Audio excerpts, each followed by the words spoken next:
오늘 설교의 부제는 자기 십자가를 지라는 제목입니다. 우리는 이 질문을 할 필요가 있습니다. 나의 구원에 있어서 자기 십자가를 지는 것이 왜 중요한가? 예수님을 믿으면 됐지, 왜 자기 십자가를 지라고 하는가? 이 질문은 사실은 대단히 중요한 질문입니다. 왜냐하면 나는 죽어서 천국에 갈 것이라고 확신하는 그리스도인들 중에 그들이 예수님을 믿고 나는 천국에 들어갈 것이라고 확신한다고 해서 다 천국에 들어가지는 않을 것이기 때문입니다. 나는 천국에 간다고 확신하는 많은 그리스도인들이 천국에 들어가지를 못합니다. 이것이 실제입니다. 이것은 겁주는 얘기가 아니라 실제적인 이야기를 하는 것입니다. 오히려 천국에 들어갈 것이라고 믿는 이 자신만만함 때문에 못하게 되는 게 있습니다. 차라리 이 자신만만함이 없으면 내가 구원받을 수 있을까? 이런 마음 품을 수 있잖아요. 그죠? 나는 구원받을 수 있을까? 이런 마음 때문에 하나님 앞에 내가 두려워하는 마음을 갖고 있어요. 물론 이 두려움이 건강한 건 아니에요. 그런데 그래도 이 두려운 마음 때문에 하나님 앞에 내가 이 믿음으로 천국 갈 수 있을까? 이러면서 뭘 하게 돼요? 하나님, 나를 불쌍히 여겨주세요. 제 믿음이 너무 약해요. 하나님, 제 믿음으로는 천국에 들어갈 수 있을 것 같지 않아요? 하나님, 나를 불쌍히 여겨주세요. 오히려 이런 믿음은 천국에 갑니다.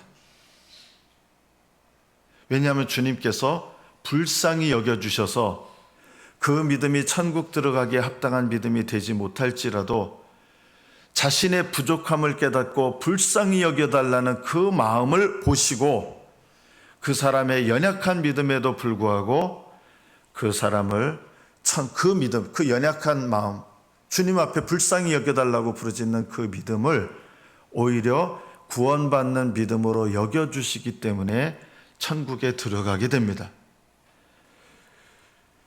그런데 오히려 반대로 나는 당연히 천국에 들어간다고 자신만만한 분들 중에는 자신들의 죄를 깨달을 줄 모르고 그래서 하나님 앞에 회개할 줄을 몰라서 오히려 천국에 들어가지 못하는 자신의 모습을 발견하는 일이 많다는 것입니다.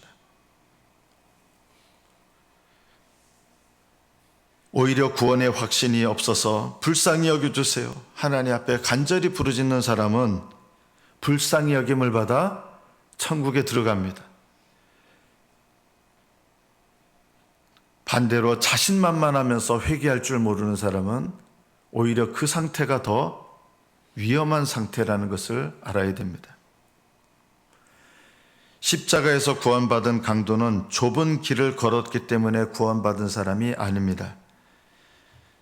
그는 예수님께 자신을 불쌍히 여겨달라고 기도했고 그의 기도는 응답되었습니다. 당신의 나라에 임하실 때 나를 기억해 주십시오. 그는 겸손하게 주님께 구했습니다. 그 기도가 응답받았습니다. 또 어떻게 보면 십자가에 달린 예수님을 보고 시험 들지 않고 오히려 십자가에 달리신 예수님을 바라보고 예수님을 믿었던 사람이 그 십자가 강도가 유일합니다. 다른 사람들은 십자가에 달리신 예수님을 보고 낙심했습니다. 도망갔습니다. 그러나 십자가에 달리신 예수님을 믿고 구원받은 첫 번째 사람이 누군지 아십니까? 놀랍게도 예수님 옆에 달렸던 구원받은 강도입니다. 그 사람이 십자가에 달리신 예수님을 믿고 구원받은 첫 번째 사람입니다. 모든 제자들이 다 도망가고 부인하고 떠났는데도 그리고 그 모습을 보고 울고 했지만 그 모습 때문에 십자가에 달린 예수님 모습 때문에 낙심했는데 오히려 십자가에 달리신 예수님을 바라보고 믿었던 첫 번째 사람이 십자가의 강도입니다. 이 자리에 있는 저와 여러분은 십자가에 달렸던 그 강도와 처지가 다르다는 것을 먼저 아셔야 됩니다. 처지가 다릅니다. 어떤 의미에서 처지가 다릅니까? 십자가의 강도는 자기 부인, 자기 십자가를 짊어질 시간적인 여유가 없는 사람이에요. 이 사람은 예수님을 보고 믿었어요. 이것으로 충분해요. 그러나 저와 여러분은 자기 부인이 무엇인지, 자기 십자가를 짊어지는 것이 무엇인지, 예수님을 따르는 것이 무엇인지 알아야 됩니다. 자, 그러면 이게 좀 말이 쉬운 것 같은데 어려워요. 자기 십자가를 진다는 건 도대체 무슨 뜻입니까? 예수님께서 제자들에게 자기 십자가를 지라 이렇게 말했었을 때 제자들은 어떻게 이해를 했을까요? 분명히 주님께서 십자가에 달려 돌아가시기 전에 적어도 마태복음에 보면 2번에 걸쳐서 자기 십자가를 지라고 하셨습니다. 제자들은 이 예수님 말씀을 어떻게 이해했을까요? 죽을 각오. 그 당시 십자가를 지고 간다는 것은 무슨 뜻이에요? 자기가 매달릴 십자가를 죄인들이 메고 가거든요. 그리고 메고 간 다음에 사형 장소에 이르면 거기다 구덩이를 깊이 파고 십자가를 묻은 다음에 거기에 묻기 전에 누구를 매달아요? 그 십자가를 지고 간 사람을 그 십자가에다가 못을 박거나 또 줄로 이렇게 매달아서 발에도 이제 버팀목 같은 거 하나 놓고 발을 거기다 못을 박아버리고 손에도 못을 박고 이제 끈으로 묶고 이렇게 해서 십자가를 지고 간다는 것은 결국 뭘 말합니까? 그 사람이 십자가형을 당한다 이 뜻입니다. 그래서 예수님께서 십자가를 지라라고 말씀하셨을 때 아마 제자들은 너희가 나를 따라오고 나를 섬기려면 목숨을 걸고 죽을 각오를 하고 나를 따라오라 하시는구나 이렇게 이해를 한 거예요. 물론 그 이해는 맞는 이해예요. 맞았어요. 자, 그런데 제자들이 모르는 것이 하나 있었습니다. 죽을 각오를 하고 예수님을 따르는 것은 맞는데 그게 제자들의 이해가 맞아요. 십자가를 진다는 건 그 당시에 그런 뜻이니까. 그런데 문제가 뭐냐면 자기 십자가를 지고 목숨 걸고 예수님 따라야 되겠구나. 죽을 각오하고 따라야겠구나. 이거는 맞는데 뭘 몰랐어요? 자기 십자가를 짊어지려면 먼저 해야 될 일이 있었습니다. 그것이 무엇이었습니까? 지난주에 전한 말씀입니다. 자기 십자가를 지기 전에 자기를 부인해야만 자기 십자가를 짊어질 수 있다는 것. 이것은 제자들이 전혀 몰랐습니다. 자기를 부인해야 자기 십자가를 짊어질 수 있습니다. 베드로는 예수님께서 자기 십자가 지고 날 따라오라 했을 때, 예, 저 할 수 있습니다 했어요. 예, 그렇게 하겠습니다. 저는 목숨 걸고 따르겠습니다 했어요. 그런데 예수님께서는 베드로가 아직 자기 부인이 뭔지를 몰랐기 때문에 너는 나를 따라올 수 없다라고 하셨어요. 왜 제가 주님 못 따라갑니까? 저 목숨 겁니다 저. 근데 예수님은 지금은 네가 나를 따라올 수 없다라고 하신 거예요. 왜 따라갈 수 없었을까요? 자기 부인이 뭔지를 모르니까. 목숨을 건다고 하는 것도요, 자기 부인을 해야 돼요. 내 스스로 목숨 걸겠습니다 하는데 이게 내 결심이잖아요. 자기 부인을 하면요, 이런 결심도 회개하게 돼요. 내가 주님을 따르겠습니다. 내 스스로 결심하는 것, 이것도 내가 자기를 부인해야 되는 항목 중에 하나예요. 베드로는 자기 부인이 뭔지를 아직 배우지를 못했던 것입니다. 내 힘으로 할 수 있다고 생각하는 것, 내 결심으로 할 수 있다고 생각하는 것, 내 능력으로 할 수 있다고 생각하는 것, 그리고 나의 경험으로 얼마든지 하면 할 수 있다는 것, 내가 최선을 다하면 할 수 있다고 생각하는 것, 이런 것들이 다 자기를 부인해야 될 항목 중에 하나라는 것을 깨달아야 됩니다. 이것이 내 육신의 힘에서 나오는 것, 옛사람의 힘에서 나오는 것들, 그 힘으로 열심을 내고 그 힘으로 전심전력하고 최선을 아무리 다해도 육신에서 나오는 모든 열심은 자기입니다. 자기에게 속한 겁니다. 옛사람에게 속한 겁니다. 이것을 부인할 줄 모르면 자기 십자가를 지고 예수님을 따를 수도 없습니다. 여러분이 예수님을 따르기를 원하신다 그러면 먼저 여러분 첫 번째로 이것을 돌아볼 필요가 있습니다. 내 믿음은 사람 앞에서 예수님을 시인하는 믿음인가? 사람 앞에서 예수님을 믿는다는 것을 시인하는 것이 자기 부인의 첫 번째입니다. 이것도 자기 부인이에요. 예수님께서 마태복음 10장 38절에서 자기 십자가를 지고 나를 따르지 않는 자도 내게 합당하지 않다라고 하셨을 때 그 전에 하신 내용이 있어요. 그 전에 하신 말씀은 이겁니다. 누구든지 사람 앞에서 나를 시인하면 나도 하늘에 계신 내 아버지 앞에서 그를 시인할 것이요, 누구든지 사람 앞에서 나를 부인하면 나도 하늘에 계신 내 아버지 앞에서 그를 부인하리라. 예수님께서 제자들에게 요구하신 가장 자기 부인으로 들어가는 첫 번째가 뭐냐면 사람 앞에서 나를 시인하는 거예요. 그 사람 앞에서 예수님을 시인한다는 것은 무슨 뜻입니까? 여기서 말하는 사람은 믿음을 버리고 예수님을 믿지 못하게 하는 사람을 말합니다. 예수를 거부하면 살려주고 예수님을 하나님의 아들로 믿는다고 하면 죽인다고 협박하는 그 사람 앞에서 하나님의 아들, 예수님을 하나님의 아들로 시인하는 거예요. 그러면 하나님께서도 예수님이 하나님 아버지 앞에서 나도 그를 시인할 것이다 라고 한 거예요. 예수님을 못 믿게 하려고 하는 사람 앞에서 예수님을 시인하는 것, 이것이 자기 부인으로 들어가는 시작입니다. 예수님을 믿으면 죽인다고 협박하는 사람 앞에서 육신의 죽음이 두려워서 예수님은 하나님 아들이 아닙니다 라고 사람 앞에서 부인하면 마음속에는 이렇게 생각할 수 있어요. 하나님, 제 마음을 아시잖아요. 제가 마음으로는 하나님을 제가 믿습니다. 그런데 이 사람들이 좀 무서워서 저의 믿음 약한 거를 좀 용서해 주십시오 하고 사람 앞에서 예수님은 하나님 아들이 아닙니다. 이렇게 부인하게 되면 마음속으로는 저는 하나님 믿습니다 아무리 해도 예수님께서는 뭐라고 하시는 거냐? 사람 앞에서 나를 부인하는 것이 하나님 앞에서 내가 그 사람에 대해서 취할 행동과 연관이 있다는 거예요. 네가 사람 앞에서 나를 부인하면 그 믿음은 예수님을 부인하는 믿음이라는 거예요. 여러분, 베드로도 사람 앞에서 부인했지 않습니까? 그렇죠. 만약에 베드로가 3번 예수님을 부인하고 거기서 죽었으면 어떻게 됐을까요? 베드로는 구원 못 받았어요.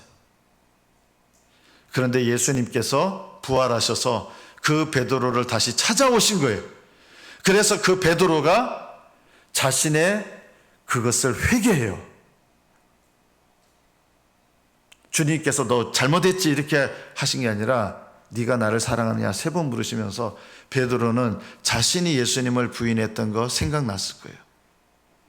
베드로는 주님, 제가 3번 부인했던 거 잘못했습니다 이렇게 회개한 게 아니에요. 성경에 베드로가 제가 3번 부인했는데 용서해 주십시오 이런 말 한 적 없어요. 그런데 베드로는 그 죄를 회개했습니까?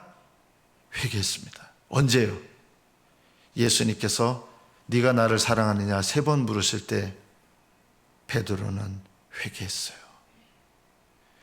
그리고 성령을 받고 나서 목숨을 걸어야 될 때가 있었어요. 어떻게 됐습니까? 베드로는 예수님을 시인하고 죽었어요. 성령을 받은 다음에 베드로가 예수님을 부인한 적이 단 한 번도 없어요. 베드로는 회개했어요. 만약에 저와 여러분도요, 하나님께서 우리를 베드로를 찾아오신 예수님처럼 우리에게 용서하시는 주님으로 찾아오지 않았다면 우리도 어떻게 됐을까요? 우리도 멸망했을 거예요. 여러분, 예수님을 행위로 입술로 배반한 적 얼마나 많습니까? 입으로는 배반 안 했을지 모르지만 행위로 배반했을 적이 얼마나 많습니까? 저는 마지막 때 이런 생각을 가끔 합니다. 군대 가가지고 제 고참이 저 담배 안 피는데 제가 예수님을 믿는 사람이라는 거 알고 하여튼 3일을 괴롭혔어요. 담배 필 때까지 3일 괴롭혔어요. 정말 모질게 괴롭혔어요. 그 결국은 3일 지나서 그분이 포기한 게 아니라 제가 포기하고 담배를 폈어요. 저는 그래서 마지막 때 우리 결심으로 마지막 때를 이기는 게 아니다. 저는 그때를 늘 기억합니다. 마지막 때가 되면 내 힘으로 환난과 시험을 이기는 게 아니라 성령님께서 나를 붙드시고 도와주셔야 어떤 환경에서도 끝까지 믿음을 지킬 수 있다. 내 힘으로 하려고 하는데 그게 얼마나 연약한지 그때 처음 느꼈어요. 제가 누구한테 나 고집을 부려서 꺾어진 적이 없는데, 군대 가가지고 고집 부렸는데, 그건 나쁜 고집은 아니었어요. 고집 부렸는데 꺾어진 거예요. 너무 힘들어가지고.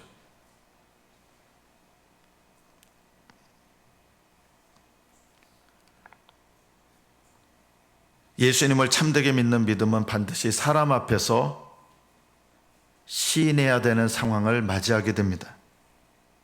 어떻게 시인하게 됩니까? 복음이 들어가잖아요. 시어머니하고 며느리하고 싸움이 일어납니다. 여러분 오해하지 마세요. 여러분이 성질머리가 더러워가지고 시어머니하고 며느리하고 싸우면 그건 철저하게 회개해야 돼요. 그런 싸움이 아니라 복음이 내 안에 들어오면 내가 예수님을 믿는 사람이 되고 영적인 차원에서 원수가 되는 거예요.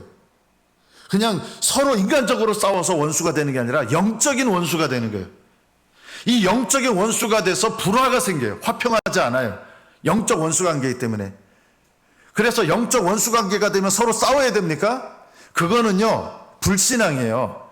영적 원수 관계가 되면 어떻게 싸워야 되느냐? 시어머니, 며느리 입장에서는 시어머니가 뭐라 해도 겪어내야 돼요. 겸손히. 이게 싸우는 거예요.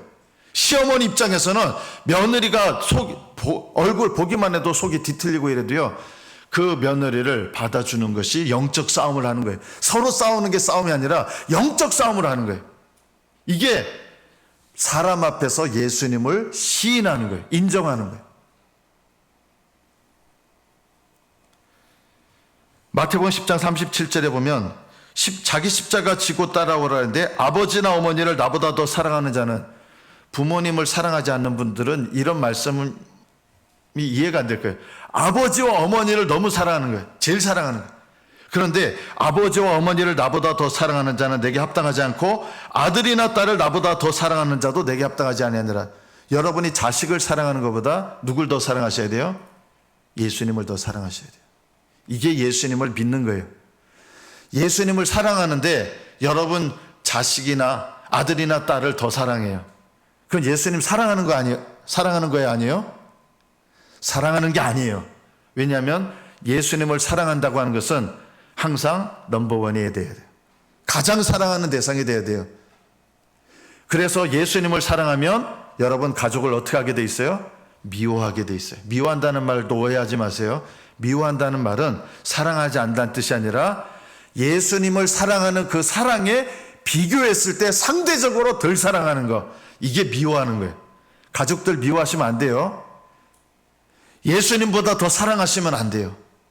예수님은 항상 첫 번째를 요구하세요. 그래서 사람 앞에서 나를 시인해야 되는데 어떻게 시인해요? 예수님을 가장 사랑하는 것을 가족들한테 나타내야 돼요. 행동으로요. 어떻게 해요? 가족들과 내가 원수 관계가 됐는데 그 가족들을 내가 예수님을 사랑하기 때문에, 내가 예수님을 믿기 때문에 그 가족들이 나를 핍박할 수도 있어요. 그러나 그 가족들의 핍박을 기꺼이 견뎌내고요. 그럼에도 불구하고 그 가족들을 여전히 사랑하는 거예요. 이게 오히려 가족을 미워하는 거고 가족을 사랑하는 거예요. 이것이 예수님 앞에서, 사람 앞에서 예수님을 시인하는 거예요. 예수님을 내가 가장 사랑한다고 하는 것을 사람 앞에서, 나를 핍박하는 사람 앞에서 내가 예수님을 가장 사랑한다는 것을 그 사람에게 말과 행동으로 나타내는 것, 이것이 자기 부인이에요. 그래서 자기 부인의 시작은 뭐예요? 사람 앞에서 예수님을 시인해야 돼요. 어떻게 해요? 나 예수 믿으니까 엄마하고 나하고는 나 갈라섭니다. 이거 아니에요. 나를 핍박하는 사람을, 내가 예수님을 가장 사랑하기 때문에 그 핍박에도 불구하고 견뎌내고 그 사람을 여전히 사랑하고 긍휼히 여기는 거예요.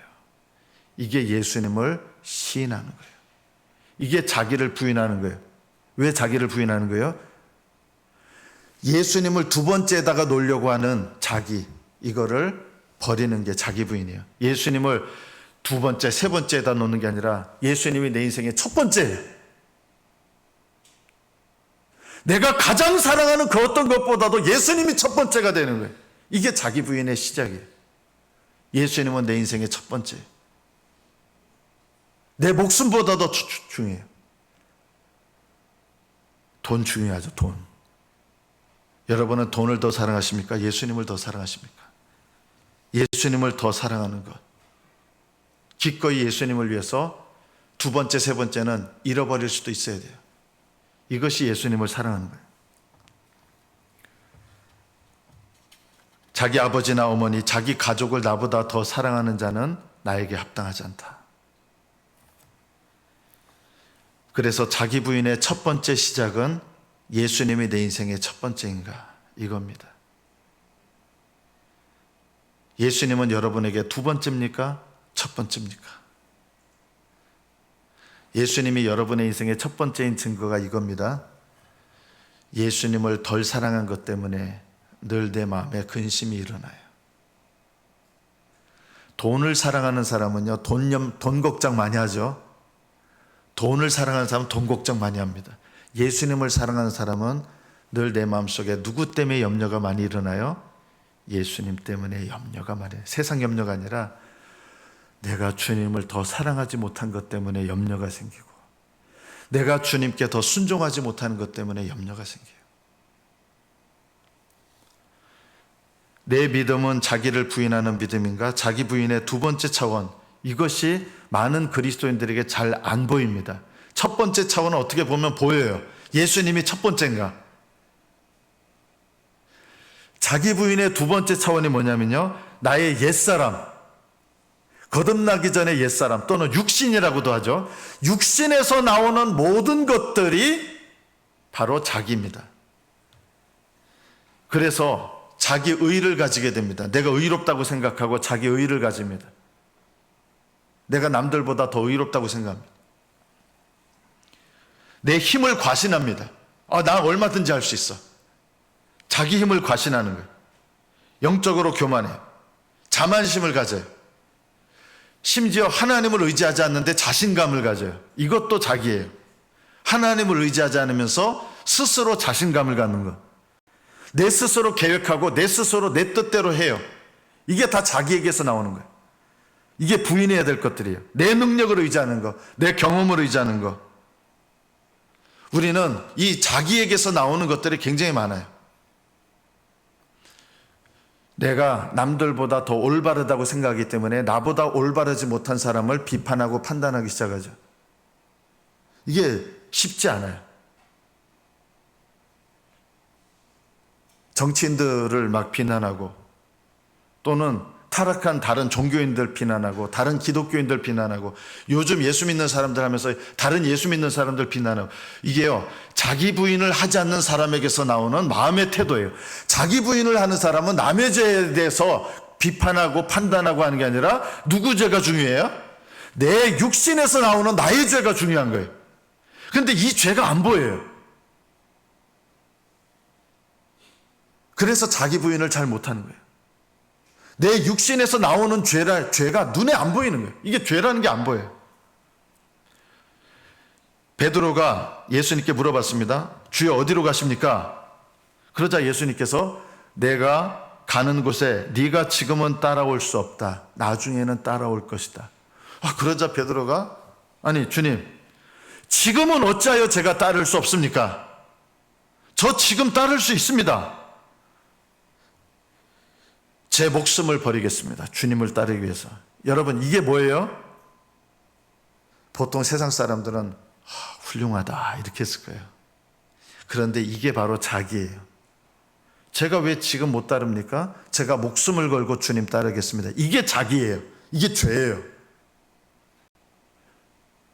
다른 사람이 봤을 때는 저 사람 정말 충성된 사람이구나 칭찬할지 모르지만, 예수님은 베드로가 이렇게 자기 결심으로 예수님을 따르겠다고 하는 이게 철저하게 깨지지 않으면 예수님을 따를 수가 없는 거예요.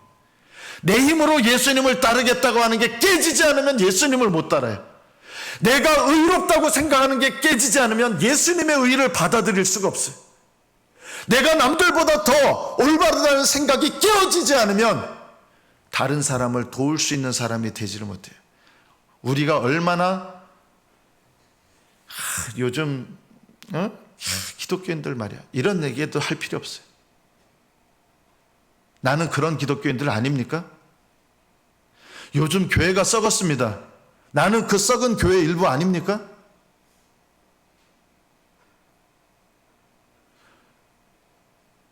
요즘 목사님들 요즘 목사님들 그러면 나는 문제가 없습니까? 내가 누군가를 비판하고 교회를 판단하고, 여러분 교회 판단하고 이런 중심에 내가 뭐가 있는지 알아요? 자기가 있는 거예요. 회개되지 않은 자기.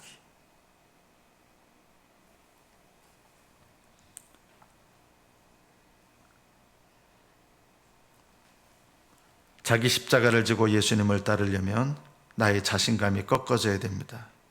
자만심이 꺾어져야 됩니다.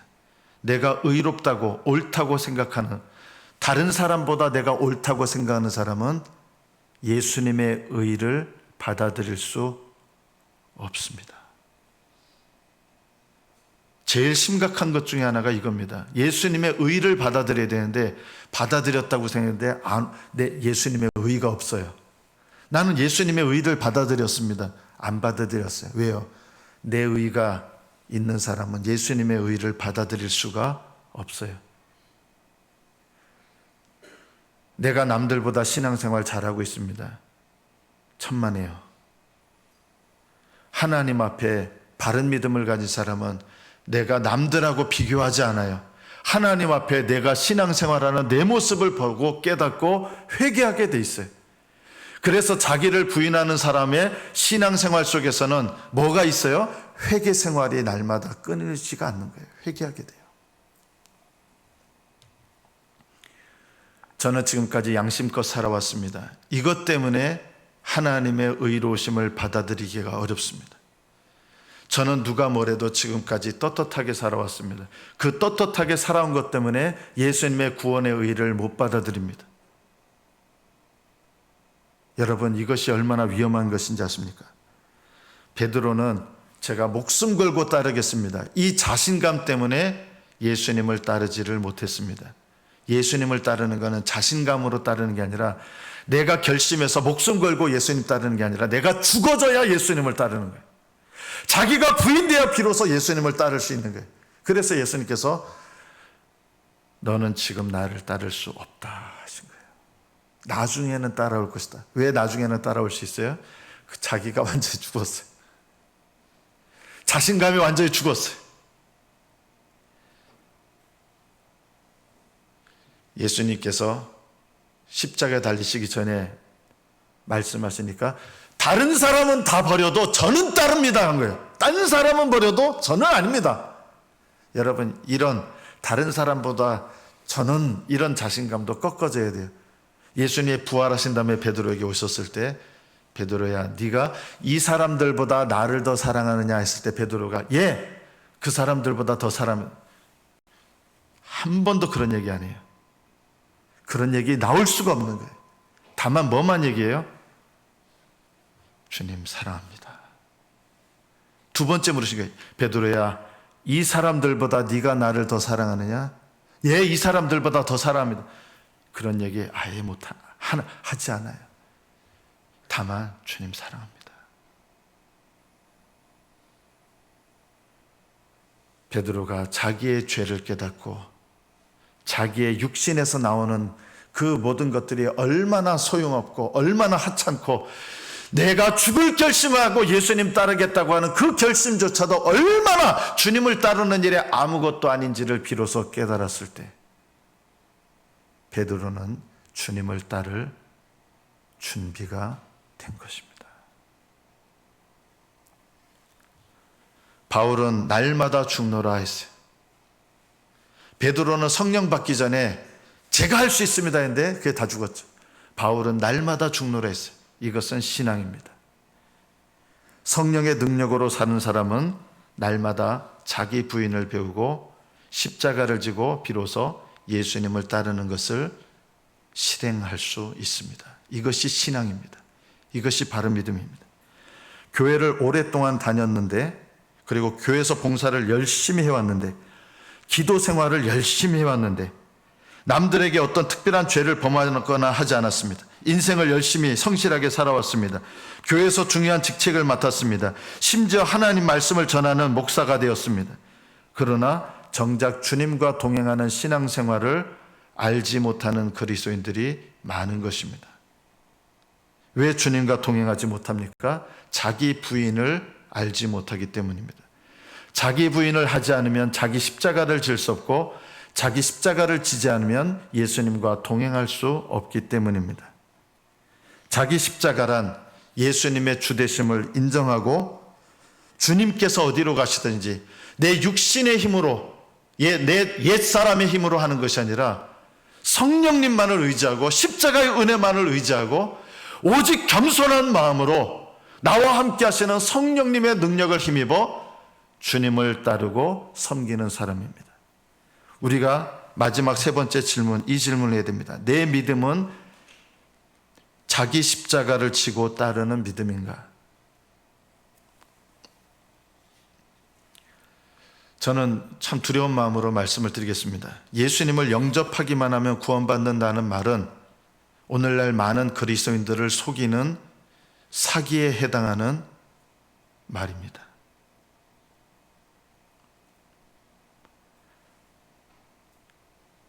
예수님을 영접하기만 하면 구원받는다는 말은, 그거는 죽음을 바로 눈앞에 둔 사람에게 적용되는 말이고요. 예수님을 따를 시간이 있는 저와 여러분에게는 예수님을 믿기만 하면이라는 말을 하면 안 되고, 예수님을 믿는 믿음은 예수님을 영접하고, 예수님을 영접한 믿음은 예수님을 따르는 믿음이 돼야 되는 것입니다. 만약에 여러분이 예수님을 영접했는데 예수님을 따르는 믿음이 없다면 그 믿음은 구원받는, 그리고 여러분을 구원하는 믿음이 아닙니다. 이것을 기억하십시오. 이 잘못된 믿음에 수많은 그리스도인들이 속아서 지옥으로 가고 있습니다. 왜냐하면 그런 말을 아예 잘 몰랐으면 두려워서라도 회개를 하게 될 텐데, 잘못된 확신을 가지고 회개조차 하지 않는 거예요. 예수님을 영접하는 것은 주님으로 영접하는 것입니다. 내가 만일 내 입으로 예수를 주로 시인하며 또 하나님께서 그를 죽은 자 가운데서 살리신 것을 내 마음에 믿으면 구원을 얻으리라. 예수님을 주님으로 모신다는 것은 나의 주권, 나의 결정권, 나의 소유권, 나의 자유권, 나의 뜻을 포기하는 것입니다. 하나님의 의 앞에 나의 의를 버리고, 나의 모든 헛된 자랑을 버리고, 나의 자신감과 나의 자존감을 버리고 예수님을 주님으로 모시고 예수님을 종으로 섬기며 따르는 것입니다. 우리는 그리스도를 영접하라는 말을 듣고 예수님을 영접한 많은 그리스도인들에게, 이게 제가 해야 될 일이기도 합니다. 예수님을 영접하기만 하면 된다는 말을 듣고 예수님을 영접한 많은 그리스도인들에게 이 말씀을 다시 가르쳐야 됩니다.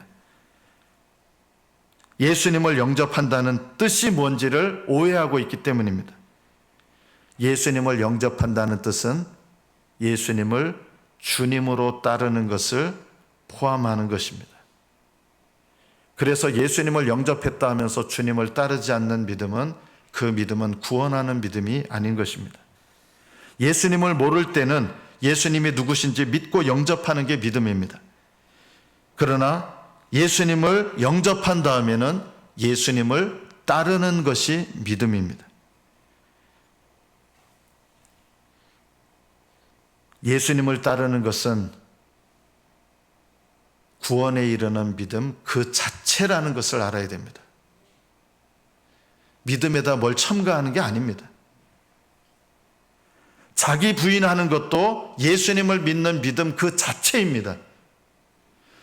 구원받고 나서 자기 부인을 하고 따로 추가하고, 이게 아니라 자기 부인을, 예수님을 영접한 사람에게는 자기 부인을 하는 것이 믿음이고, 자기 십자가를 지는 것이 믿음이고, 예수님을 따르는 것이 믿음입니다.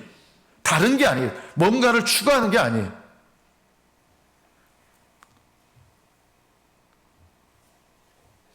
어떤 분은 이렇게 생각하는 것 같습니다. 예수님을 영접하기만 하면 이미 구원받은 것이고, 자기를 부인하고 자기 십자가를 지고 예수님을 따르는 것은 상급과만 연관되는 것이다. 거짓말입니다. 잘못된 말입니다. 아닙니다.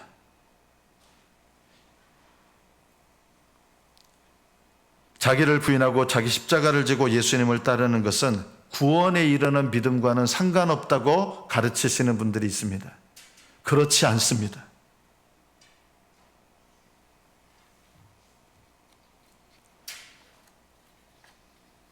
예수님을 영접했으면 이미 구원을 받았고 예수님을 따르지 않는다 해도 구원은 편치 않는다. 이것이 바로 넓은 길을 걸어가는 그리스도인들의 사고방식입니다. 그렇게 될 수가 없습니다. 많은 분들이 예수님을 따라야 된다 그러면 이런 이야기를 합니다. 여러분도 저도 이런 핑계를 댈 수 있습니다. 나는 믿음이 아직 어리다는 것으로 예수님을 따르는 것을 미룹니다. 나는 믿음이 아직 어려서 못 따라가겠어요. 예수님을 따르지 않는 것을 회개하거나 부끄러워하는 것이 아니라 나는 아직 믿음이 어리기 때문에 예수님을 따를 수 없다고 핑계합니다. 나는 아직 믿음이 어리기 때문에 나는 괜찮다고 스스로 정당화합니다. 교회 다닌 지 10년, 20년, 30년이 넘었어도 여전히 나는 신앙이 어리다라고 합니다. 그런 일은 안 일어납니다. 정말 예수님을 진정으로 영접하고 구원받았다면 그 사람은 10년, 20년, 30년 지나도 미지근한 신앙을 갖게 될 수가 없습니다.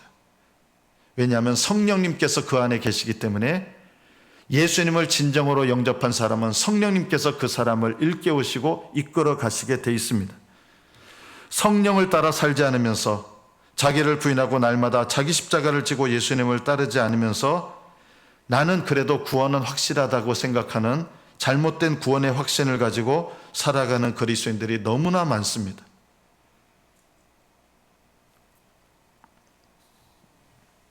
예수님을 영접했다고 하지만 따르지 않으면 그 믿음은 예수님께서 인정해 주시는 믿음이 아닙니다.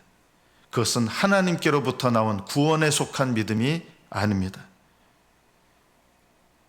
자기를 부인하는 것 안 하고 자기 십자가 지고 예수님 따르는 것 대신에 뭐에 익숙해지기 쉬워요?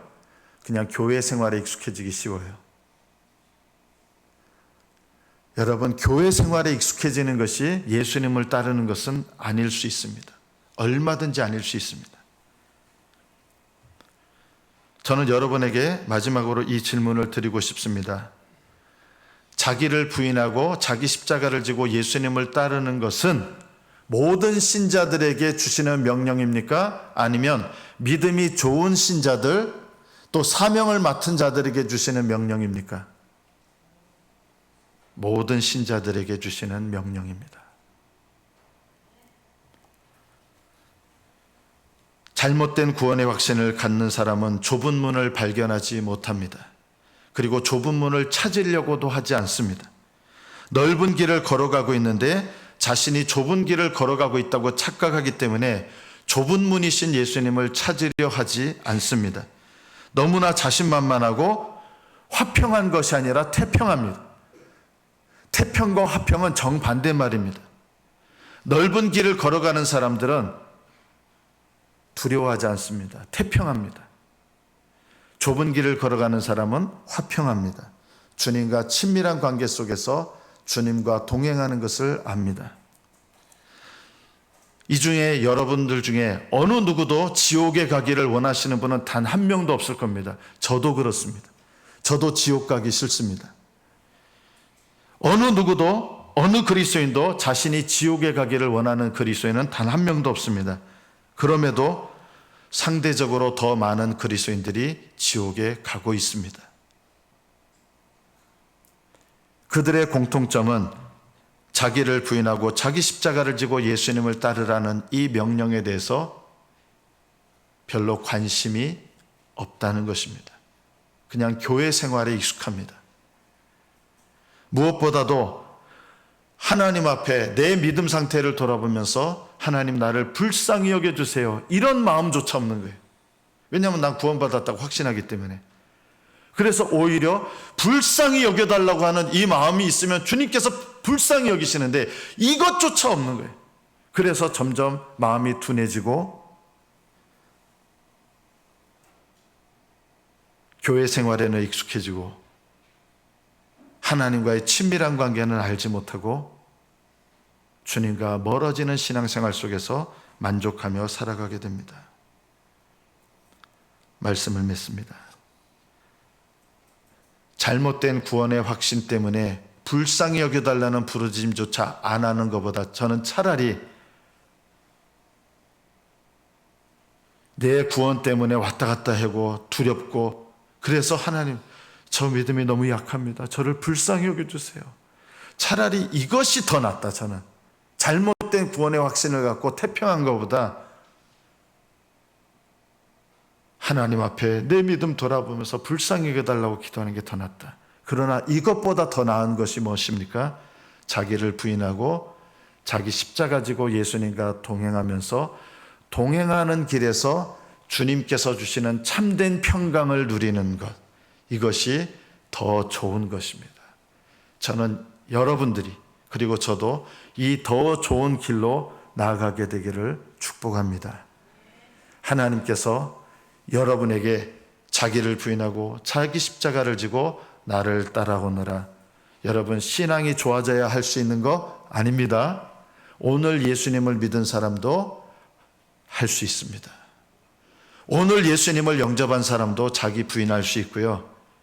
자기 십자가 지고 예수님 따를 수 있습니다. 신앙이 좋아져야 하는 게 아니에요. 오늘 예수님을 영접한 사람도 자기 부인해야 되고 예수님을 믿은 지 70년, 80년이 돼도 자기 부인해야 됩니다. 오늘 예수님을 믿은 사람도 자기 십자가를 짊어져야 되고 예수님을 믿은 지 70년, 80년이 돼도 자기 십자가를 지고 따라야 됩니다. 이것이 올바른 것입니다. 여러분은 자기 십자가를 기꺼이 지고 예수님을 따르기 원하십니까? 따르십시오. 따르시려면 자기를 부인하는 것부터 시작하셔야 됩니다. 자기 부인이 있어야 자기 십자가를 지고 자기 십자가를 지고 따라야 예수님을 즐거이 따르고 친밀하게 따르고 성령 안에서 따르고 주님께서 기뻐하시는 순종으로 따르고 그래서 능력 있고 하나님의 성령께서 역사하시고 열매 맺게 되는 신앙생활을 하게 되는 것입니다. 저와 여러분의 삶에 회개의 열매와 순종의 열매가 날마다 그리스도 예수 안에서 풍성하시기를 축복합니다. 기도하겠습니다.